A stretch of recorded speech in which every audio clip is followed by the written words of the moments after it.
Bonjour à tous, bienvenue dans notre série de 7 vidéos sur l'influence en politique, la différence entre l'influence et la communication politique. Jusque-là, je vous ai parlé premièrement de défense, d'influence, de soft power, je vous ai parlé d'outils d'influence, je vous ai parlé de coopération autour des matières premières entre l'Union européenne et certains continents, certains pays, des accords de nouvelle génération.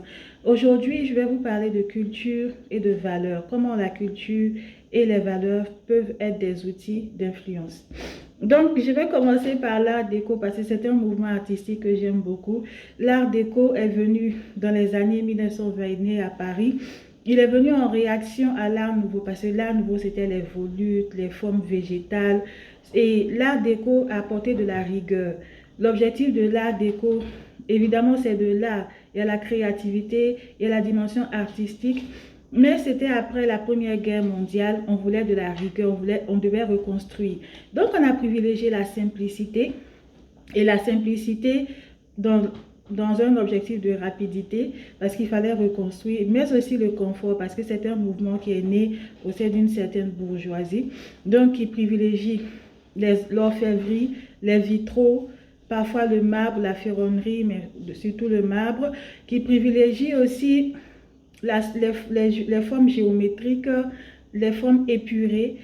C'est pour cela que c'est un mouvement artistique que j'aime beaucoup, parce que d'un côté, il y a la recherche, il y a le raffinement, l'élégance, mais il y a aussi la modernité, il y a le pragmatisme et il y a un côté un peu utopique, parce que ce sont les années folles qui ont influencé aussi les États-Unis, marquées par des arts nouveaux comme le cinéma, la littérature. Il y a eu Gatsby le Magnifique, qui est un de mes romans favoris, de Scott Fitzgerald. Et tout ça, c'est l'influence de l'art déco. Il y a aussi des influences amérindiennes.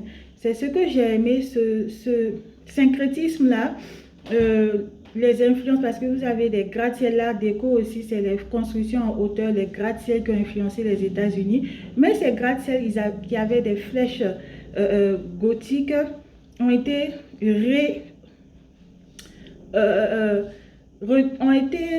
ont été refaits avec l'inspiration aztèque maya, et ces flèches gothiques-là ont été repensées avec cette inspiration amérindienne. Donc c'est ce panache de culture venu de plusieurs continents aussi que j'aime, en plus du panache de matériaux, mais c'est bien structuré, c'est géométrique, c'est symétrique. Voilà ce que j'aime dans l'art déco et la rigueur que l'art déco a apporté, parce que c'était dans ce contexte où on ne voulait plus entendre parler de guerre, on voulait la paix, la beauté. Vous voyez que la beauté, c'est un instrument aussi pour impacter la beauté de la création. C'est un instrument parce que même celui qui a un cœur de pierre, il est impacté, il se laisse séduire par la beauté de la création, la beauté d'une œuvre. Donc, l'art déco, c'est aussi la période où il y a eu le transport, l'aviation intercontinentale, même la théorie de la relativité d'Einstein, c'est dans cette période des années 1920-1930, avant la crise économique aux États-Unis en 1930. Parce que en ce moment, Paris connaissait un essor économique, et l'essor économique favorise l'essor culturel. Parce que, vous savez, la culture, les principes moraux, il y a des auteurs comme Adam Smith qui ont démontré cela. Les principes moraux et les valeurs morales et culturelles d'une société impactent son essor économique. Parce que ça structure la société. L'organisation politique, l'organisation économique est impactée par l'aspect culturel et moral, et l'aspect moral est inclus dans l'aspect culturel. En Afrique, je vais prendre l'exemple du jazz. Après l'art déco, je vais revenir à l'art déco, mais je vais prendre l'exemple du jazz pour vous montrer comment la culture impacte la société, est un instrument de soft power dans les relations internationales. Le jazz est né, c'est un mouvement porté par des Noirs américains. Il y a des influences des rites traditionnels africains, il y a des influences du blues. Pour résister contre le racisme, contre les lois qui ont été prises contre les Noirs américains en ce moment par certains décideurs politiques blancs, pour résister contre l'apartheid en Afrique du Sud. Et même Senghor a introduit le jazz. Il y a des artistes maliens comme Ali Farka Touré. Ils se sont inspirés des rites traditionnels africains et aussi du blues pour créer un jazz adapté à la sauce africaine, pour dénoncer certaines injustices sociales. Il y a eu de nombreux artistes. Il y a eu Youssou N'Dour aussi au Sénégal. Voilà. Et donc, pour revenir au jazz aux États-Unis, il y a Louis Armstrong a refusé de se produire dans une ville parce que l'hôtel où il séjournait, on a refusé qu'il prenne le même ascenseur qu'un blanc. Donc, il a quitté l'hôtel et il ne s'est pas produit dans cette ville. Et c'était l'époque où vraiment il y avait des lois de ségrégation contre les Noirs. Les Noirs étaient pointés du doigt. Donc, le jazz, ce qui était bien dans le jazz, c'est que tout le monde n'est pas raciste. Ça regroupait des Blancs, des Noirs, des gens de toutes les couleurs, de toutes les classes sociales. Il y avait la bourgeoisie, il y avait les classes populaires. Parce que la puissance d'un mouvement culturel, la puissance d'une œuvre, d'une création, la puissance créatrice, culturelle, artistique, c'est quelque chose qui touche tout le monde, c'est quelque chose qui séduit tout le monde. Donc, dans ce mouvement de jazz était porté par toutes les classes sociales à cause de la beauté de la création artistique, de la puissance de l'œuvre artistique.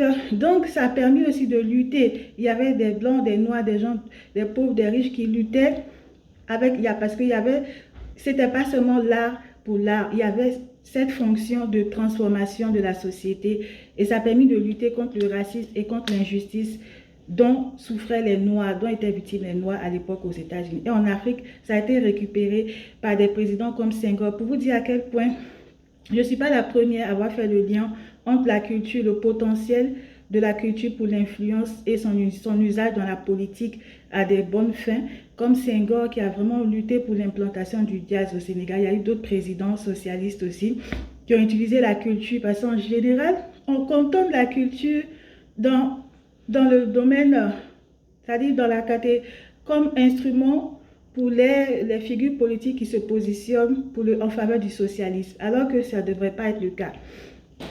Donc, pour revenir à l'art déco qui est né au sein d'une classe, une certaine bourgeoisie, il a permis aussi de créer une intégration entre les peuples. Et la culture peut servir d'intégration à travers des événements culturels, mais aussi à travers un mouvement culturel fort. Il y a le panafricanisme, par exemple, qui a été dévoyé, mais il s'inspire aussi il a des bases, des racines culturelles et artistiques, même spirituelles. C'est un mouvement fort qui a transcendé les continents. Donc, la culture est un outil d'influence. Alors, maintenant, je vais vous parler de valeurs et de démocratie. Et donc, je vais vous parler de l'Union européenne. Il fait chaud. Donc, l'Union européenne promeut une valeur, comme ça c'est bon. Voilà, promeut une valeur qu'est la démocratie. Et la démocratie, l'Union européenne travaille avec plusieurs pays africains. Je vais vous parler de l'Union africaine autour de plusieurs principes, dont la démocratie. Donc, elle essaie de promouvoir la démocratie sur le continent africain et même sur d'autres continents, en Asie aussi. Il n'y a pas que l'Afrique qui souffre du manque de démocratie. On a dit que Israël était le seul pays démocratique, la seule démocratie dans la région au Moyen-Orient. Mais il y a d'autres pays aussi qui ne font pas preuve de démocratie. Il n'y a pas que l'Afrique qu'on pointe toujours du doigt. Mais pour revenir à l'Afrique, l'Union africaine travaille avec l'Union européenne sur plusieurs axes, dont les échanges commerciaux, qui sont aussi un outil d'influence de l'Union européenne, qui est un marché commercial que tout le monde veut pénétrer. Tout le monde veut avoir accès à ce marché, mais pour avoir accès à leur marché, ils ont des valeurs, des normes environnementales, sociales, sanitaires, même pour le travail et tout, qu'il faut respecter. Alors, concernant les droits des travailleurs, etc. Donc, parmi ces normes, parmi ces valeurs, il y a la démocratie dont ils font la promotion. Ils n'imposent pas, mais c'est du soft power, c'est-à-dire qu'ils essaient d'user de certains leviers, de certains outils, notamment le financement de certains programmes, le financement de certaines directives qui s'intègrent dans l'agenda du développement durable, qui s'intègrent dans l'agenda mondial de l'Union européenne, de l'ONU. Donc, ce sont des directives qui sont déclinées en fonction des continents, des institutions et qui sont financées pour promouvoir un certain modèle, certaines valeurs, dont la démocratie à laquelle j'adhère, même s'il faut l'adapter à la sauce africaine.